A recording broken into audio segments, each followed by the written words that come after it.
Good afternoon. Happy Thursday. Round two, apparently.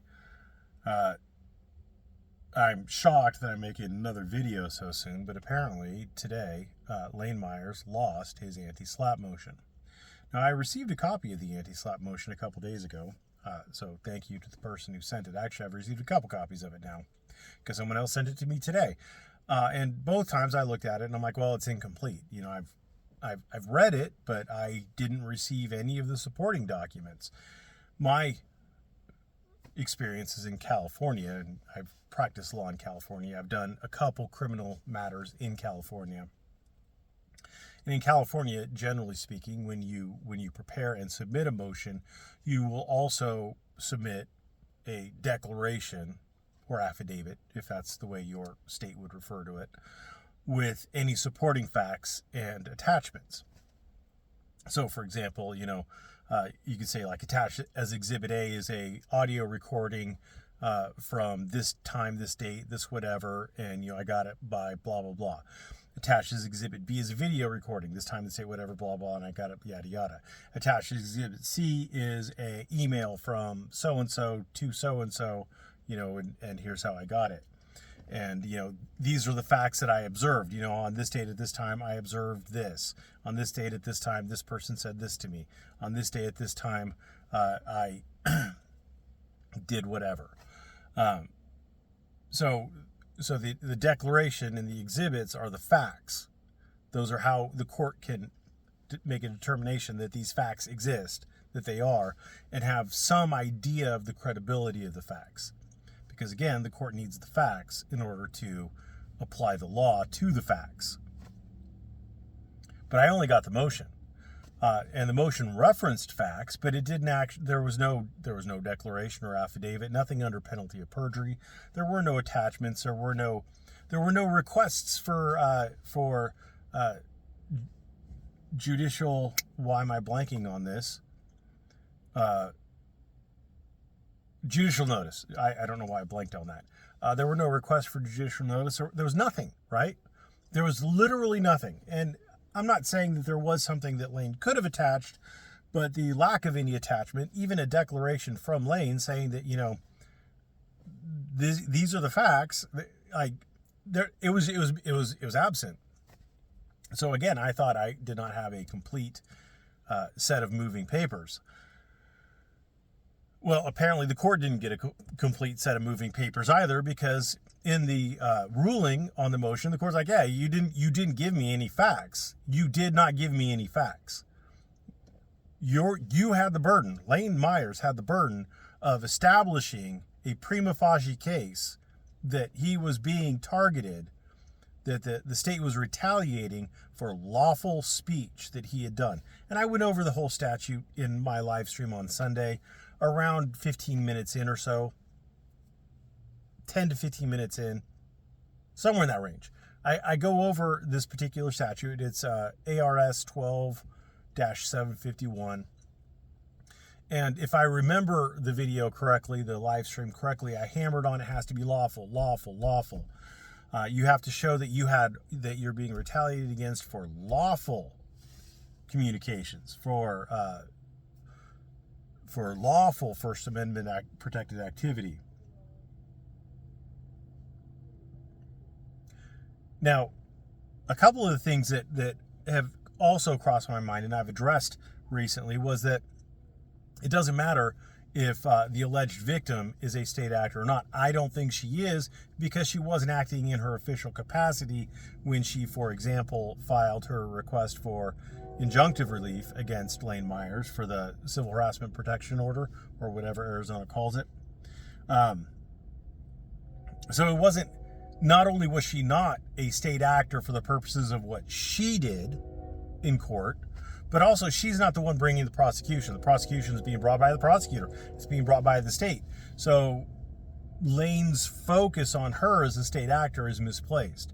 Now, theoretically, in the future, if he sues her, 42 U.S.C. 1983, he may be able to make an argument that because she used the instrumentalities of state law to get the injunctive relief against him, that she might have been acting under color of state law for that purpose, but that wouldn't require her to be a state actor in the first place, or a state employee.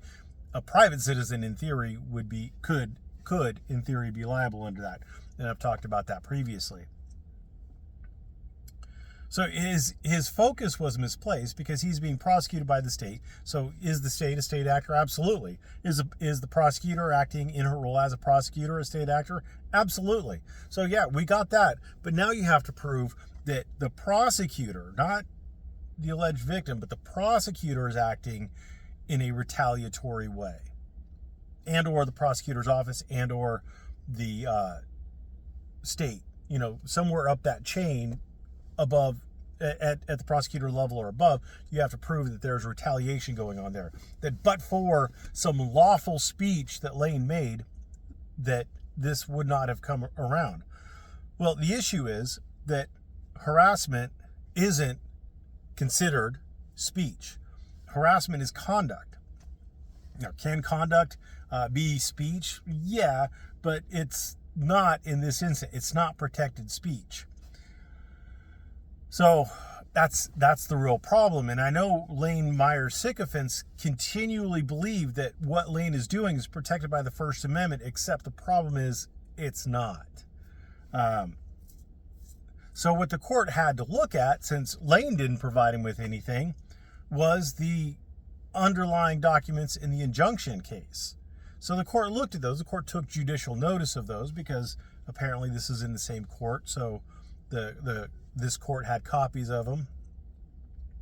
I guess the the Tucson City stuff, this particular Pima County Court did not have the Pima Superior Court did not have access to the Tucson City court records. So it didn't. It would have been awfully kind of the court if it did, but the court wasn't required to. But what the court did to have some facts on which to make an analysis was the court looked at took judicial notice of the injunctive relief that was sought by the alleged victim and the results of the trial. And for the slow boys out there, a trial is an evidentiary hearing. It's a hearing at which witnesses are sworn and evidence is taken. That's a trial. You could have a short cause trial, you could have a long cause trial, but a trial is where witnesses are sworn and evidence is taken. What happened at the hearing on November 15th? You guessed it, witnesses were sworn, i.e. the plaintiff and defendant and or petitioner and respondent. I don't know how they label them in Arizona, but same difference. So witnesses were sworn and evidence was taken. Lane Myers had his evidence his exhibits admitted into evidence, and the alleged victim had her exhibits admitted into evidence. So witnesses were sworn, evidence was taken. It was a trial. I love having people who have absolutely no idea what they're talking about tell me I'm wrong. And okay, bro. Okay. You think I'm going to argue? You think I'm going to waste my time arguing with you in the comments? No, I'm just going to laugh. Click the little heart button and move along. Anyway. So the court looked at these underlying things and was like, well, there was harassment. So the felony stuff is based on there being a valid underlying order, because the criminal court can't second guess what the civil court had, the rulings the civil court made. Those are done. Those are res judicata. This is not a court of review.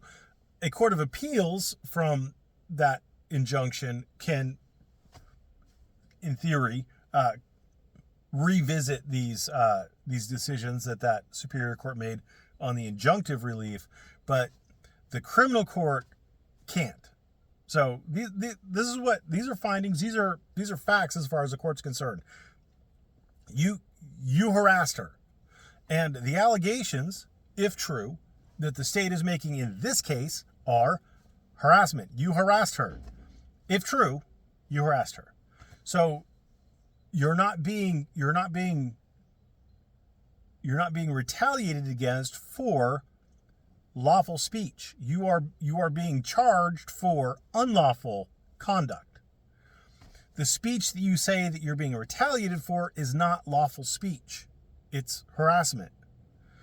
That's the best the court could come up with the facts that it had available to it. So it's unsurprising. Someone sent me a link to the stream of some jackass who is doing legal analysis for Lane Myers, but in reality, he's just huffing Lane Myers' farts. The court didn't make any mistakes. Lane Myers fucked up that pleading. Lane Myers did not provide the court what the court needed to make a decision. And the court does not have any obligation to watch 5 billion hours of Lane Myers' backlog category of videos to familiarize themselves with the case. You got to familiarize. No. Lane Myers has the goddamn burden to provide the evidence. This isn't educate yourself. This is the law. This is the practice of law. This is his burden. He's dumb. He fucked up. He failed. He's reaping what he sowed. And, I'm sorry, but I got a lot of the sycophants in my comment section trying to make it sound like I'm dumb and I don't know what I'm talking about. But look at how this is progressing. It's not going to get better. It's not going to get better. I mean, I do hope that Lane finds some way out of this where he doesn't go to trial and where he stops harassing the alleged victim. That would be a perfect world for me. I don't think that's going to happen. Again, if I was a betting man, I would bet that Lane Myers is going to end up either taking a plea deal, or being convicted. I don't see a good way out of this for him because it looks like harassment. It walks like a duck. It talks like a duck. It's probably a duck. So, again, I hope the best for him, but, So he loses his, and in actually reading the anti-slap motion, I would bet you, and this is just a swag, this is a scientific wild-ass guess, I would bet you an attorney wrote that motion. Now, I'm not saying who, but I'm betting an attorney wrote the motion. Now, it's probably an attorney who hasn't done a lot of practice, who hasn't actually been in private practice and understand what facts you have to present.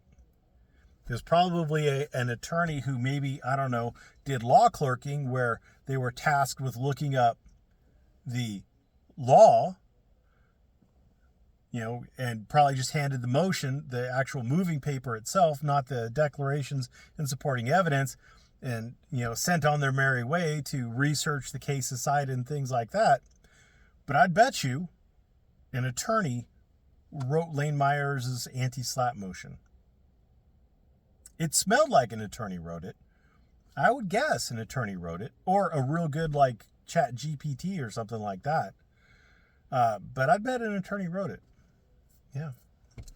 I'm not good enough with the AIs to know if it was an AI written one, but I've seen, it just reminds me of attorney work. So not good attorney work.